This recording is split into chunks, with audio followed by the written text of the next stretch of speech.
थोड़ा दूरी गुरु मंत्र, बड़े बड़े अस्त्र अपने पास रख ले, बहुत भाग रहा है तो फंसा दिया। प्रथम यथावति प्रणव श्री, अब लग पूरा पद गा उसमें लग, प्रथम यथामति प्रणव। भोजन पाते समय ऐसा अभ्यास किया है, 1 घंटा के पहले भोजन नहीं होता, चाहे 2 रोटी पाना हो, समय लगता है भोजन। आराम, एक एक नाम, एक एक, कुछ भी हल्ला मचाओ, कोई फर्क नहीं पड़ेगा, अपना चलेगा।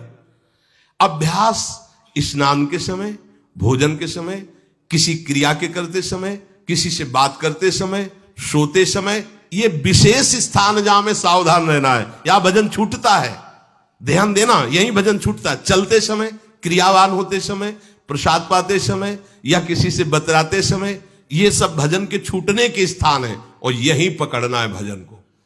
जब आपको बिल्कुल न लगे तो मानसिक सब बंद कर दो और गुनगुनाने लगो। जो धुनी आपको अच्छी लगे उसी में नाम, कोई नाम लेके, संसार का चिंतन न होने पावे, चाहे जो कुछ तुम जहां तुम्हारा मन आवे, गंगावरी गोदावरी, कुछ भी, भागवतिक चिंतन के सिवा संसार के चिंतन न होने पाए। पहले ऐसे अनन्य बनो, फिर बाद में अनन्यता आती, रसना कटो जो अनरट। हाँ भी विषय चिंतन कर रहे हैं, प्रपंच कर रहे हैं, बोले रसना कटो जो अनरटो। और नहीं बोल सकते, प्रपंच बोलेंगे बस, रसना कटो, ये शब्द वहां नहीं आते। पहले हम आपको छूट देते हैं, भक्त चरित्र, भगवान की चरित्र, नाम, कीर्तन, मंत्र, जो भी चाहो, संसार का चिंतन मत होने देना, पहले ये पकड़ो। फिर आगे चल करके जब पवित्र हृदय होगा तब ये निष्ठा आती, रसना कटो जो अन रटो, निरखियन फुटो नयन। मान लो संसार का चिंतन नहीं करने देना है इसको, आप जैसे बने वैसे करो भागवतिक चिंतन। कोई नाम ले लो, कोई मंत्र ले लो, तुम्हें जो प्रिय लगे, हम छूट देते हैं। ये हम नहीं करें कि रसना कटो जो अन रटो, ये बाद की बात है। हमें पहले इसका संसार चिंतन रोकना है। कैसे छूटेगा, कैसे छूटेगा, हमें यह पकड़ना है। नहीं तो निष्ठा की बात, जो हरि नाम जगत त्रिशिरोमणि वंश बिना कबहू, हरिवंश बोलेंगे नहीं, हरि बोलना नहीं है, हरि बोलना नहीं, क्योंकि जो हरिनाम जगत शिरोमणि वंश बिना, हरिवंश बोलना नहीं है क्योंकि प्रपंच में रति। तो क्या करो, जो तुम्हें प्रिय लगे पहले उसे पकड़ो। ये हम अंदर की बात करें, प्रवचन की बात नहीं कह रहे। मन को फंसाना है हमें, राम कृष्ण हरि जहां लगे इसको लगाओ, पहले इसको फंसाओ, संसार का चिंतन न होने दे। गीता, भागवत, भक्त चरित्र, कुछ भी कहीं भी इसे फंसाओ, पहले संसार का चिंतन न होने दो, फिर लाओ इसको घुमा के निकुंज वाटिका में। फिर तो भागेगा ही नहीं, फिर नहीं भागेगा। अब सीधे निकुंज वाटिका में किसी महाभाग्यशाली गुरु आश्रित का लगेगा, अन्यथा बहुत प्रपंची मन है। आप आश्रय इधर का लोगे, प्रपंच का चिंतन करोगे, बात बनेगी नहीं। चिंतन छोड़ना है हमें, जैसे बने तैसे संसार का चिंतन छूट जाए तो हम विजय को प्राप्त होंगे। ध्यान दीजिए, इस परमात्म तत्व को वही प्राप्त कर पाता है जिसका राग बीत गया है, खत्म हो गया है, वैराग्यवान।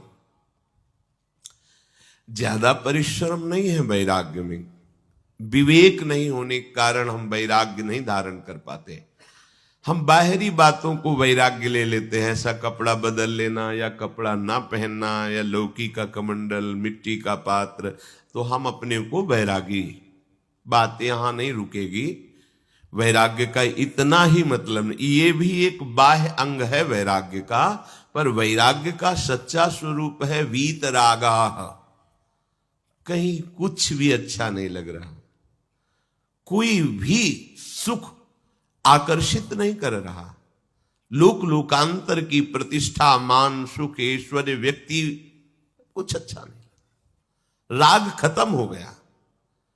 ऐसा उस अक्षर ब्रह्म को, अविनाशी तत्व को जान पाता है। जगते भयो फिरे बैरागी। जैसी हरिवंश प्रपंच बंच सब ये काल ब्याल को खायो। हालत यह है कि जैसे सांप ने मेढक को पकड़ रखा और मेढक सामने पतिंगा को, कीड़े को पकड़ना चाहता है, उसे यह पता नहीं कि मैं खुद किसी का कवल बन चुका हूं, वो एक झटके में मुझे अपने पेट में ले जाएगा। ऐसे ही हम सब हैं, काल के द्वारा ग्रसित है। काल ने हमें पकड़ रखा है, पर हम भोग भोगना चाहते हैं। हम नाना प्रकार की मान प्रतिष्ठा पाना चाहिए। ये पता नहीं एक झटके में हमारा अस्तित्व ही खत्म हो जाएगा। जिनके अंतःकरण में किसी भी व्यक्ति, वस्तु, स्थान, पद, प्रतिष्ठा का राग ही नहीं रह गया है, उसे कहते हैं वैराग्यवान। वीतरागाह, राग ही नहीं है। जिनका अंतःकरण निष्पाप निर्मल हो चुका है, जिनके हृदय में केवल भगवत प्राप्ति की उत्कट लालसा जागृत हो गई है, ऐसा साधन संपन्न उपासक परमात्म तत्व में प्रवेश पाता है। अध्यात्म मार्ग की ऊंचाई पर वो स्थित हो जाता है। यदि छंतु ब्रह्मचर्यम चरंती, जिनकी इच्छा एकमात्र भगवत प्राप्ति की है, यदि छंतो, तो उनको क्या करना होगा? ब्रह्मचर्यम चरंती, ब्रह्मचर्य का पालन करना होगा।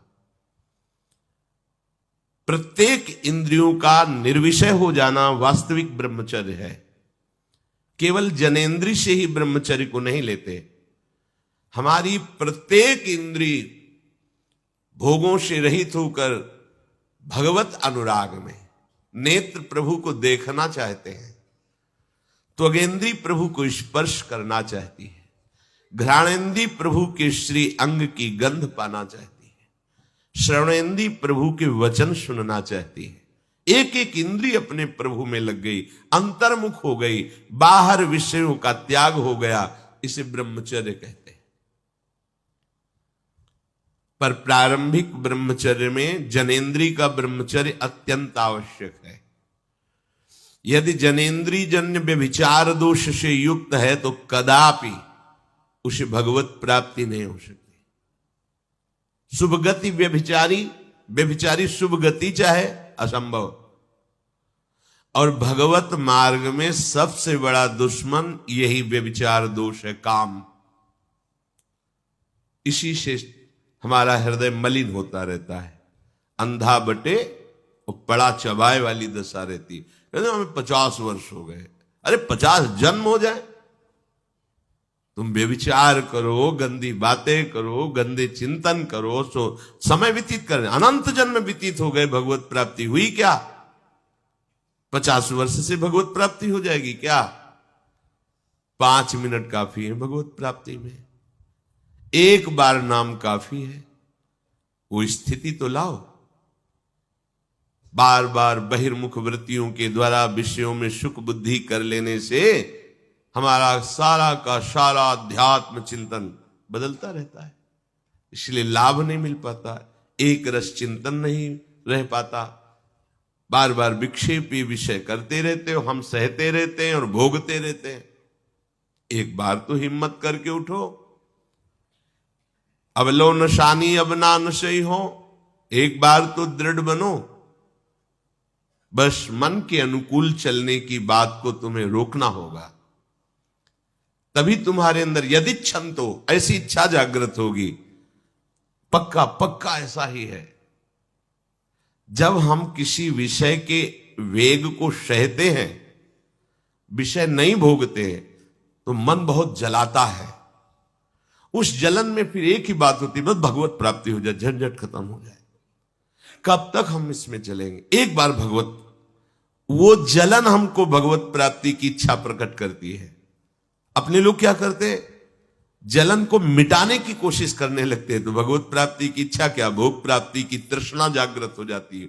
भोगे हुए भोगों को बार बार भोगने की इच्छा का नाम तृष्णा है।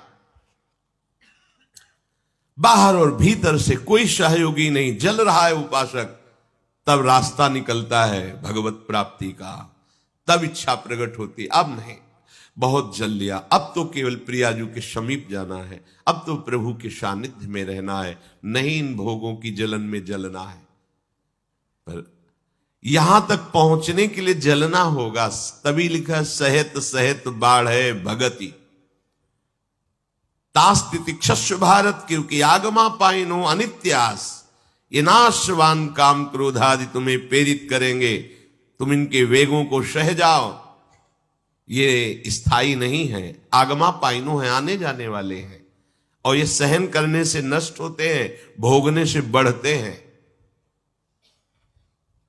यदि छंतो, अगर भगवत प्राप्ति की इच्छा है तो ब्रह्मचर्यम चरंती, ब्रह्मचर्य का पालन करना ही होगा, इसमें कोई गुंजाइश नहीं, क्योंकि आप चल ही नहीं सकते। ध्यान से सुन लो, ये मनोरंजन का मार्ग नहीं है, इसमें मन ही मार तनहारिक वृंदावन में गाज, इसमें मन मारना होगा।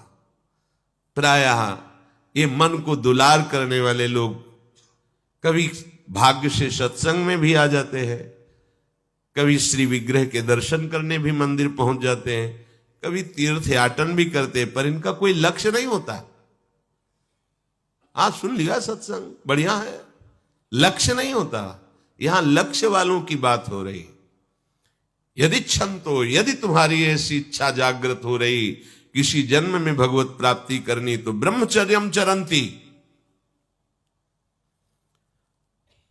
आप सच्ची मानिए, जिसके निकालने में तुमको सुख की अनुभूति हो रही, उसको रोकने में कितनी सुख की अनुभूति होगी। उन्मत्त हो जाओगे, बहुत जल्दी आपके सारे के सारे करण भगवदाकार होने लगेंगे यदि आप ब्रह्मचर्य का पालन करेंगे। शरीर स्वस्थ, हल्का, मन प्रसन्न, नींद आदि पर विजय, कितने गुण ही गुण।